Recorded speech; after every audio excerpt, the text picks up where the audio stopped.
मित्रांनो, Albert Einstein यांनी कंपाऊंडिंगला जगातील 8वे आश्चर्य म्हटले आहे. पण हे आश्चर्य फक्त गणितात असत का? तर नाही, ते आपल्या डोक्यात असतं. जेव्हा आपण गुंतवणूक सुरू करतो तेव्हा आपला प्रवास केवळ पैशांचा नसून तो मानसिकतेचा असतो.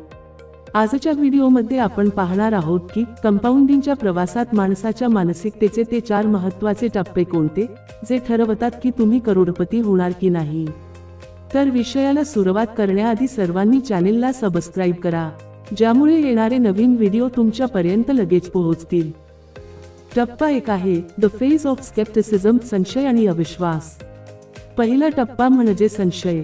जेव्हा तुम्ही SIP किंवा कोणतीही गुंतवणूक सुरू करता तेव्हा सुरुवातीची 1 ते 3 वर्षे तुम्हाला काहीच फरक जाणवत नाही. उलट बाजार खाली गेला की तुम्हाला भीती वाटते.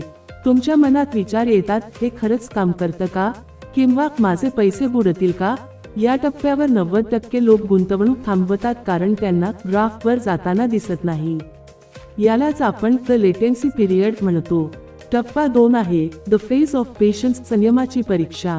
4 ते 7 वर्षांच्या दरम्यान येतो दुसरा टप्पा. इथे तुमची मुद्दल आणि परतावा जवळपास सारखे दिसू लागतात. तुम्हाला वाटतं इतकी वर्षे थांबलो पण फार काही मोठं झालं नाही. इथेच तुमच्या संयमाची खरी परीक्षा असते. लोक घर किंवा गाडी घेण्यासाठी इथून पैसे काढून घेण्याची चूक करतात, पण या टप्प्यावर तुमची गुंतवणूक फक्त वाढत असते, ती अजून पळायला लागलेली नसते. टप्पा 3 आहे the phase of visual growth, आश्चर्याचा धक्का. 7 ते 10 वर्षांनंतर तिसरा टप्पा सुरू होतो. आता जादू दिसायला लागते. आता तुमचा परतावा तुमच्या मुद्दलीपेक्षा जास्त वेगाने वाढतो. तुमच्या खात्यातील रक्कम पाहून तुम्हाला स्वतःलाच आश्चर्य वाटतं. तुमची मानसिकता आता भीतीकडून विश्वासाकडे जाते. आता तुम्हाला कंपाऊंडिंगची शक्ती समजलेली असते. टप्पा 4 आहे द फेज ऑफ युफोरिया आणि फ्रीडम, निर्भयता आणि संपत्ती निर्मिती. शेवटचा टप्पा म्हणजे 10 ते 15 वर्षांनंतरचा काळ. इथे तुमचा पैसा तुमच्यासाठी काम करतो.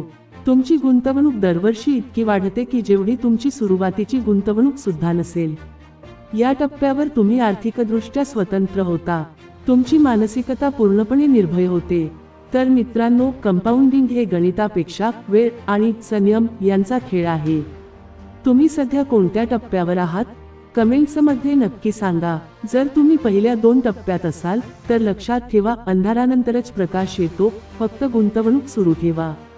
व्हिडिओ आवडला असेल तर लाईक करा. जय महाराष्ट्र. धन्यवाद.